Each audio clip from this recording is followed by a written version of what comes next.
Të dashur teleshikues të televizionit të shqiptarëve të Amerikës, natyrisht këtu në komunitet, në mes shqiptarëve, kur gjejmë gjuhën e përbashkët, ku ka asociacione të fushave të ndryshme dhe një asociacion, një shoqat mjekësh, që me thelbin e vetë ka vullnetarizmin, ndihmën, humanizmin ndaj individëve, ndaj antarëve të komunitetit tonë, ne vlerësojmë e mbështesim.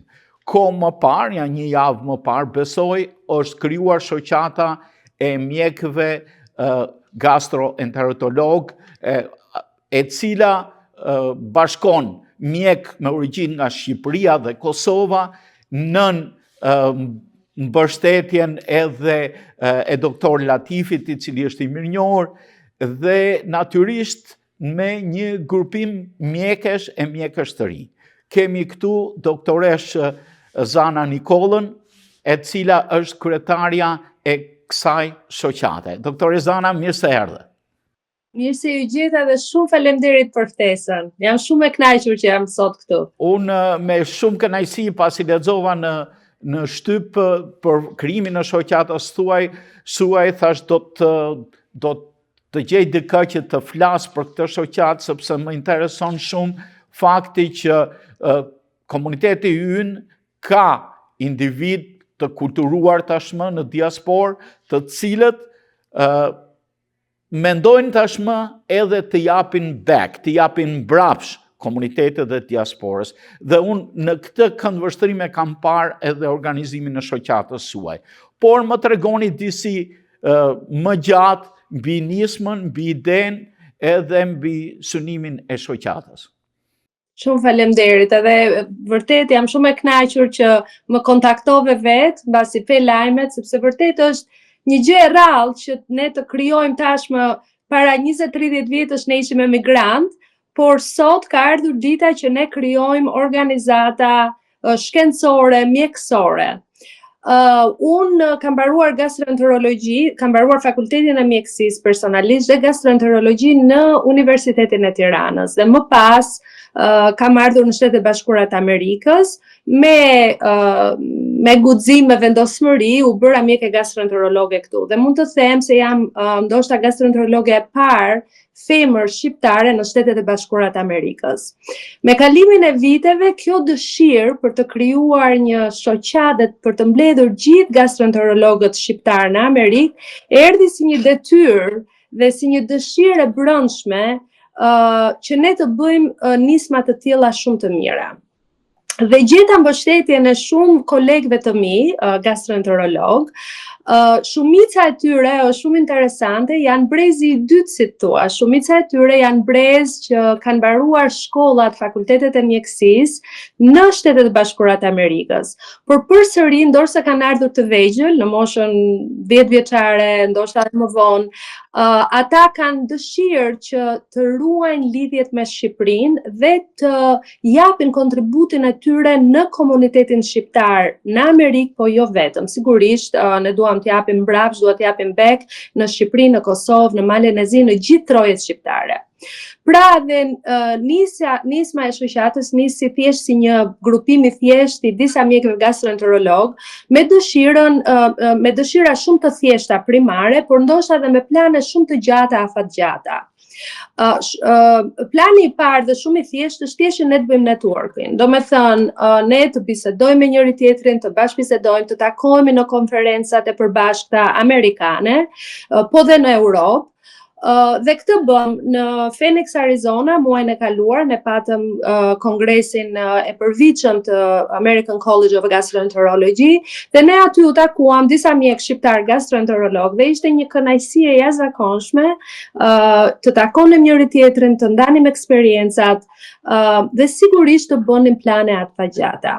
Tash planet e tjera janë, ne duam të ngrem ndërgjegjësimin për sëmundjet e traktit gastrointestinal në popullatën shqiptare në Shtetet e Bashkuara të Amerikës. Siç e biseduam dhe pak përpara, për shembull nëse flasim për screening për kancerin e kolonit.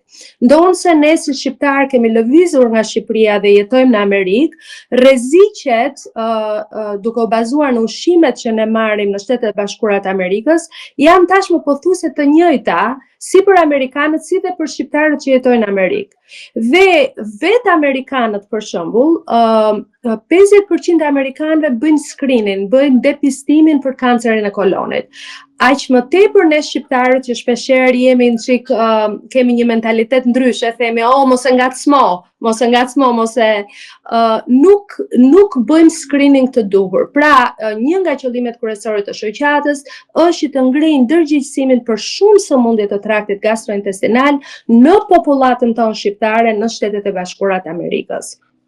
Qëllimi tjetër është sigurisht bashkëpunimi dhe networku me kolegët e tanë kudo në botë, në Shqipëri, në Kosovë, në Malin e Zi, dhe ndërgjegjësimi për këto sëmundje dhe se si ne mund ta ngrem nivelin e trajtimit të sëmundjeve gastrointestinale sigurisht në Shqipëri, në Kosovë dhe në trojet e tjera shqiptare. Dhe qëllimi tjetër akoma më i rëndësishëm, do thoja është mentorimi. Ne duhem të bëhemi mentor dhe të supervizojmë studentët shqiptar, rezidentët shqiptar, fellowt, again, mund të jenë këtu në Amerikë, por mund të jenë edhe në Kosovë, në Shqipëri dhe në trojet e tjera. Pra, qëllimet i kemi shumë të bukura, jemi shumë optimist për këtë iniciativë.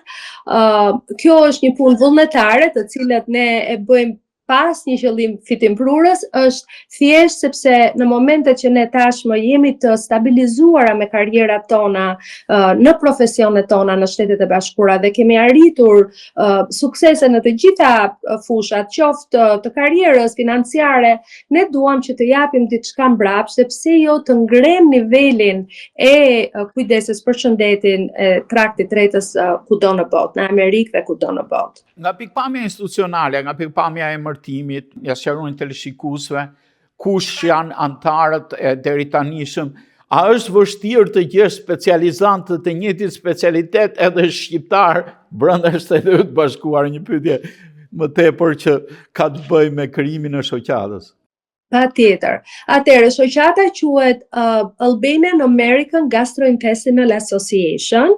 Dhe ne krijuam bordin drejtues. Bordi drejtues përbëhet nga mua që e drejtoj këtë shoqat.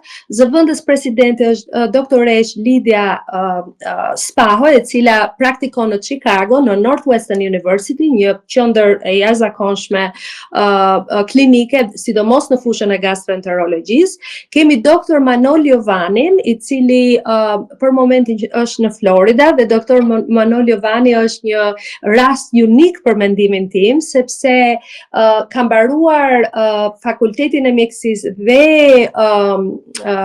specializimet në gastroenterologji në Itali. Dhe më pas, në fal të zotësive të tij dhe ekspertizës të jashtëzakonshme në gastroenterologjinë e avancuar, do të thënë në procedurat e avancuara, ai është rekrutuar që të vinë në Shtetet e Bashkuara të Amerikës, si fillim në New York, dhe tani është në Florida. Dhe është një figurë shumë e shquar, jo vetëm në gastroenterologjinë shqiptare, por dhe në gastroenterologjinë amerikane. Ai është në shumë borde drejtuese të shoqatave kryesore gastrointestinale dhe ka një eksperiencë shumë të zhvilluar në research. Dhe prandaj ne jemi shumë krenar që e kemi në bordin tonë. Doktoreshat të tjera janë doktoresha Elona Shehi dhe Gjeni Deda, edhe këto doktoresha të mrekullueshme të komunitetit shqiptar. Doktoreshën Elonën e kemi në shtetin e New Yorkut po ashtu, dhe janë personalitete jo vetëm në fushën e tyre gastroenterologjike, po dhe në kontributin që japin për komunitetin shqiptar. Tani, për sa i përket pjesëtarëve të tjerë, ne sigurisht duam që të arrisim membershipin, domethënë antarësimin e kësaj shoqate me shumë mjek të tjerë, dhe unë prap jam shumë entuziasme sepse më janë ofruar shumë mjek nga Shqipëria, nga Kosova, nga Malizi, kolegë dhe të mi, me të cilët unë kam bërë specializimin në Tiranë, doktor Atip Ramadani nga Shkupi, doktoresh Tanibe, cila është nga Kosova, mjek specializant të qendrës spitalore universitare në Tiranë, Guido Muharemi. Pra, doktor të cilët duan të t'i bashkohen nismës tonë, pikërisht për të tëra ato arsye që unë sa përmenda, që të bashkëpunojmë me njëri tjetrin, të ndajmë eksperiencat, funda në fund, unë do desha që kjo shoqat të funksionojë dhe si një vend ku ne diskutojmë raste, do me thënë një person mund të jetë i smur me një smundje gastrointestinale në Shqipëri, ata mund të marrin ekspertizën tonë dhe ne mund t'ju japim ide se si mund t'i trajtojmë më mirë me eksperiencat edhe me mundësitë që janë në Shtetet e Bashkuara të Amerikës, por jo vetëm, edhe në Europë. Pra, ideja është që members, do me thënë antarët e kësaj shoqate, nuk do të jenë vetëm mjek gastroenterolog, mund të jenë mjek të përgjithshëm, mund të jenë kirurgët gastrointestinal, dhe ju më përmendat me shumë admirim Dr. Ylli Zhubi, dhe ne do jemi shumë të lumtur ta kemi pjesëtar në grupin ton, mund të jenë student, mund të jenë nutricionist, mund të jenë shkencëtar, mund të jenë njerëz të komunitetit. Pra dhe pacient, ne do të donim të kishim antar të shoqatës, sepse në këtë mënyrë ne mund të ndihmojmë njerëzit më mirë. Dhe e fundit dhe kryesorja që do thoya se e lash ndoshta të qershin për në fund, është distinguished board member, do me thënë një antar i nderuar i bordit ton, është Dr. Rifat Latifi, i cili është një figurë shumë e shquar e kirurgjisë në Shtetet e Bashkuara të Amerikës, në Kosovë dhe në të gjithë botën. Dr. Latifi para 2 ditësh më çoi civil dhe më tha Zana, po të përmend shprehjen e Mark Twainit, po të shkruaj gjatë se nuk kam kohë të shkruaj shkurt, sepse CV-ja ishte pa mbarim, do me thënë aktivitetet që kishte bërë research, do me thënë kërkimet shkencore në cilat ai kishte marrë pjesë, ishin pafund. Dhe unë me shumë admirim ju përgjigja, ai thash, nuk ka gjë për të shkurtuar në këtë CV, çfarëdo që është bërë shumë e vlefshme, dhe ne jemi me shumë fat që kemi një personalitet të tillë në grupin ton, për eksperiencën që mund na japi dhe për këshillat shumë e vlerë që mund na japi. Dhe ne jemi të hapur dhe jam e gëzuar që jam në këtë intervistë, ndoshta unë do jap dhe intervista të tjera, sepse jam e hapur të bashkëpunojmë me cilido mjek ose jo mjek, shkencëtar, si thash, nutricionist, kushdo me student të mjekësisë, kushdo që do të bashkëpunojë. Sa më shumë të jemi bashkë, aq më shumë gjëra të mira dhe të bukura mund të bëjmë. Më pëlqen shumë një shprehje thënë anglisht, together we can go far. Dhe është shumë e vërtetë. Në veçanti, ne kemi arritur gjërat që kemi arritur, por nëse bëhemi bashkë, vetëm pozitivitet do kemi dhe gjëra shumë më të mira mund të bëjmë në të ardhmen. Tash unë po futëm pak në mjekësi, me aq sa më takon se i kam pas prindrit mjek. Vjet të re që është ulur kërkesa mosha për të bërë depistimin e parë për kancerin e zorrës së trashë. Pse është ulur mosha? Të falenderoj pa mas për këtë pyetje. Pa mas. Sepse është, të them të drejtën, është një nga detyrat e mia profesionale dhe qëllimet e mia profesionale që të rris ndërgjegjësimin për kancerin e zorrës së trashë.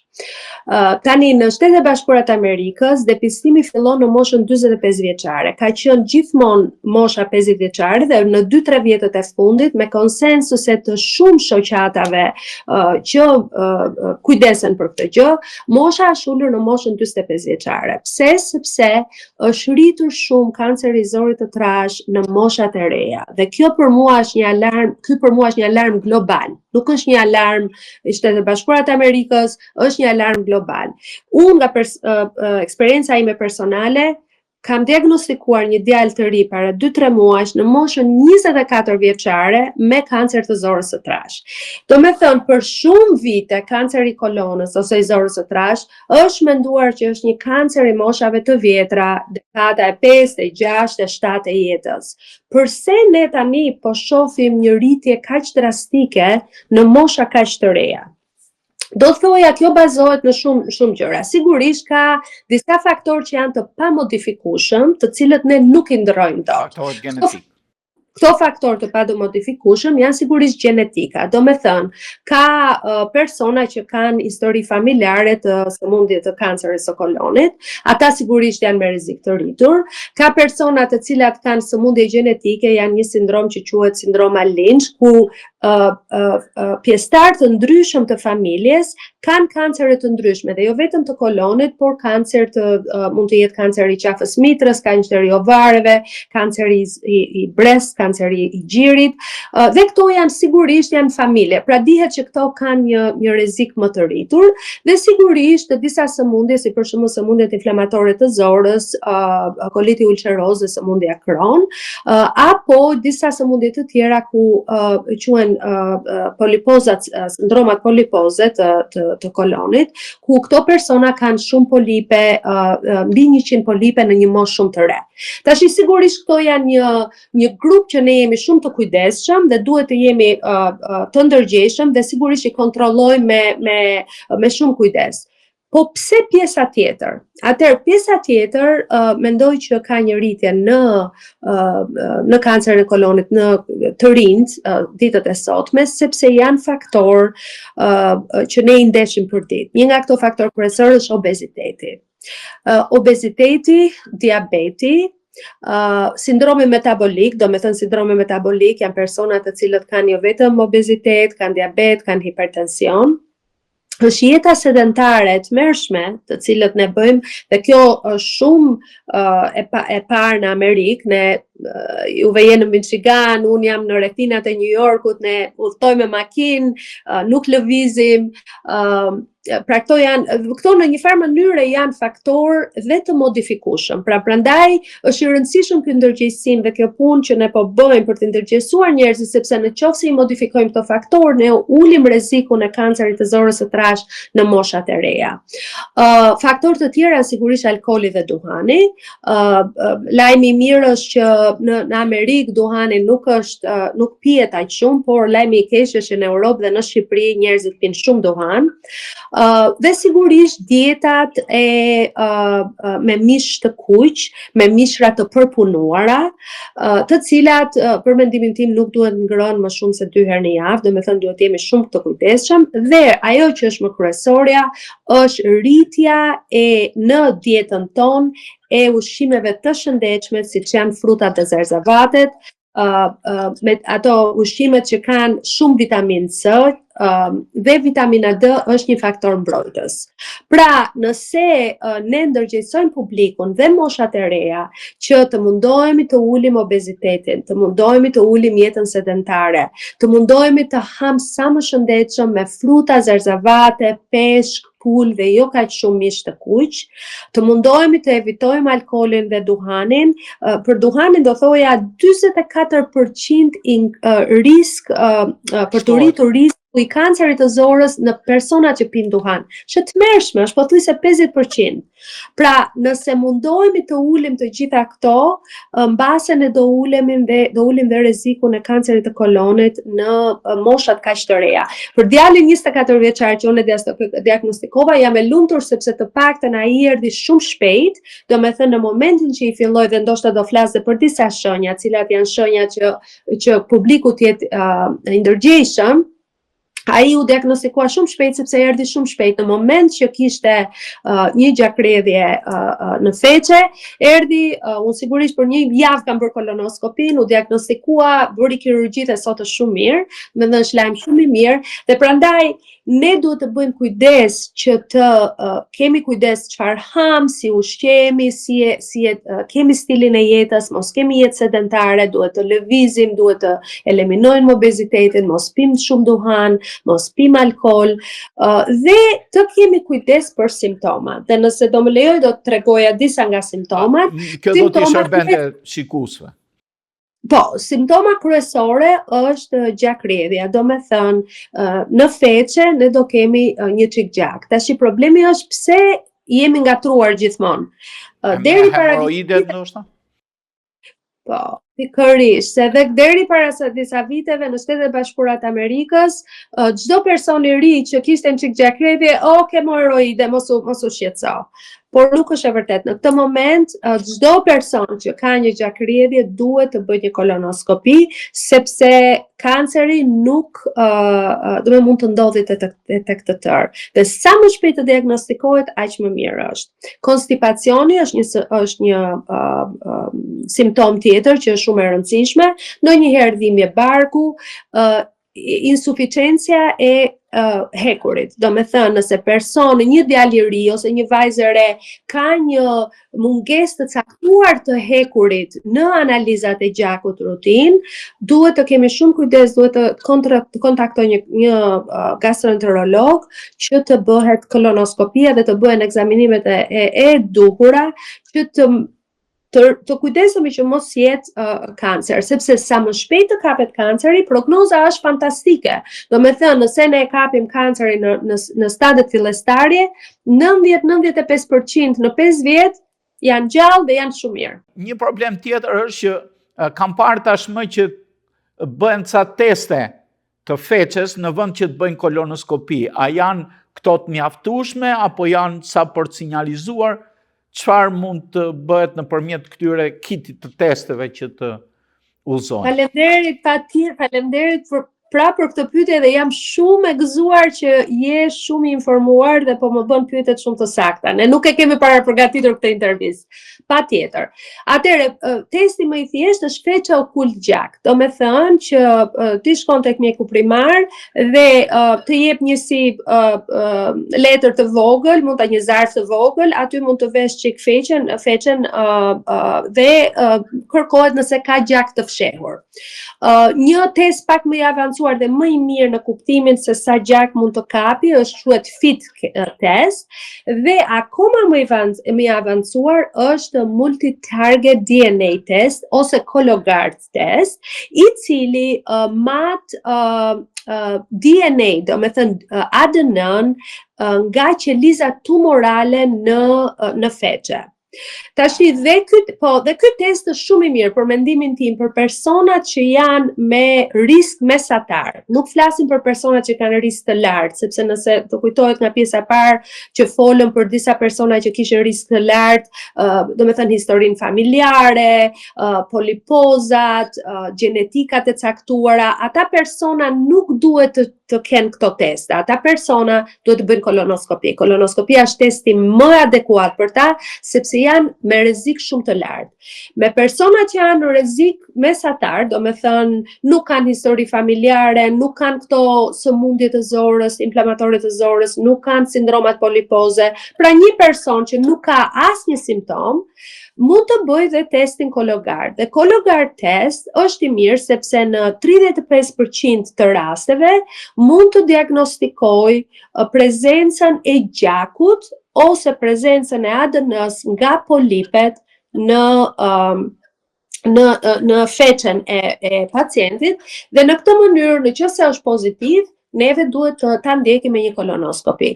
Ndonse kolonoskopia në Shtetet e Bashkuara të Amerikës dhe kudo në botë do thoja, dhe ngelet testi më i mirë, testi më standard, testi më adekuat për të diagnostikuar kancerin e kolonit, unë do thoja nëse nuk bëni dot kolonoskopin, të paktën të bëhen këto të tjerat, sepse nëse janë pozitive, ne pastaj na shtyn që të bëjmë kolonoskopin. Kolonoskopia është një test shumë i thjeshtë, është pak i komplikuar sepse ditën përpara duhet të pastrosh zorën, do pish një lëng dhe do pastrohet zora, po prap nuk është në një gjë kaq e vështirë. Dhe më pas, unë si doktoresh gastroenterologe, e vë personin në gjumë, nuk ka për të ndjerë asgjë, dhe për 15-20 minuta me një tub që ka një kamer, ekzaminoj kolonin dhe se është pozitiv kolonoskopia. Jo vetëm që ne diagnostikojmë kancerin, po ne diagnostikojmë polipet. Polipet janë rritje të vogla, si kërpudha të vogla në mukozën e kolonit, të cilat me vite mund të kthehen në kancer. Pra është një sëmundje që ne mund ta parandalojmë. Unë prandaj jam kaq pasionante për këtë gjë, sepse sa kancere kemi ne sot që ne nuk i parandalojmë dot, nuk bëjmë dot absolutisht asgjë. Ndërkohë që ky kancer, i cili është shumë i shpeshtë, është kanceri i tretë më i shpeshtë në botë për meshkuj, pas prostatës dhe mushkrive, dhe është kanceri dytë më i shpesht për femra, mbas breast, gjirit, është kanceri dytë. Dhe është 4% risk në gjithë jetën e një njeriu për ta pasur këtë kancer. Pra, në 100 persona, 4 veta gjatë jetës mund të zhvillojnë këtë kancer. Nëse ne e parandalojmë, nuk ka gjë më të mirë. Përse duhet të merremi me kancerin, dëmi fizik që kemi, dëmi shëndetit që kemi, dëmi psikologjik, kur diagnostikohesh me kancer është një të ndron jeta. Domethënë jeta nuk është më njësoj, për të paktën për vitet që do trajtohesh. Pra ne mund ta parandalojmë. Okej. Në këtë mes, sa herë do të bëhet kolonoskopia në një moshë për shembull 60 vjeçare? Sa shpesh? Atëre, Shtetet e Bashkuara të Amerikës, kolonoskopia bëhet tashmë në moshën 45 vjeçare. Të tëra insurancat e mbulojnë që në moshën 45 vjeçare të fillohet screening kolonoskopi. Në qofse nuk ke faktor rreziku të lartë, siç i përmenda edhe një herë gjenetikat, ato polipozën sindrome, sëmundjen inflamatore të zorës, dhe nëse nuk ke polipe, mund ta bësh çdo 10 vjet. Por nëse ke rrezik të lartë ose ne i gjejmë ato polipet dhe fillojmë i heqim, zakonisht personat e bëjnë çdo 5 vjet. Pra nuk është ndonjë problem shumë i madh. Në jetën tonë që është aq e zënë që bëjmë aq shumë gjëra, të bësh një kolonoskopi në moshën 45 vjeçare dhe më pas çdo 5 ose 10 vjet ose 7 vjet varet se si e vendos gastroenterologu në varësi të simptomave dhe këtyre faktorëve të rrezikut, nuk është ndonjë gjë e madhe, por parandalon kancerin, i përmirëson shëndetin dhe eliminon vdekshmërinë, sepse ka vdekshmëri dhe nga kanceri i kolonit. Dhe ata persona, unë do të thoja një studim shumë të rëndësishëm që është botuar në New England Journal of Medicine, që është revista më prestigjioze amerikane për mjekësinë. Ky studim vërtetoi që personat që bëjnë kolonoskopi në krahasim me personat që nuk bëjnë kolonoskopi kanë 50% ulje në rrezikun e kancerit të zorës së trash dhe vdekshmërisë prej kancerit të zorës së trash. Kush nuk do ta donte këtë? Të ulim 50% riskun. Ne të shpresojmë që me këtë pasion që keni ju për të trajtuar sëmundjet, me këtë pasion që keni për të krijuar këtë shoqat mjekësore të mjekëve shqiptar, të emigracioni i brezit të parë dhe i të dytë këtu në Shtetet e Bashkuara, që me këshillat tuaja të ndikoni tek përmirësimi i jetës të gjithë komunitetit tonë, por dhe të gjithë amerikanëve me përvojën e krijuar në spitalet amerikane, me pasionin për punën, me pasionin për të dhënë mbrapsh për atë dheun. Unë ju falenderoj për nismën tuaj, gjithë të mirat ju dhe shoqatës suaj. Të shpresojmë që të kemi sa më pak shqiptar të sëmur dhe të shpresojmë që të dëgjojnë këshillat tuaja, se mund t'ju kthejmë si flamur topi, mund t'ju çojmë pyetje drejt për drejt online. Absolutisht, me shumë dëshirë. Unë të falenderoj për nismën që më ftuat sot dhe jam gjithmonë e gatshme të ndihmoj me sa mundem. Ne kemi edhe plane, duam që këto këshillat ndoshta ti përçojmë edhe në Shqipëri, në Kosovë, në Maltezi, dhe planet afatgjata të shoqatës janë dhe ato. Dhe besoj që do t'i bëjmë. Të kemi shëndet, të kemi energji, edhe mbështetjen e komunitetit do t'i bëjmë që të gjitha bëhen. Doktore Zana, ju falemderit.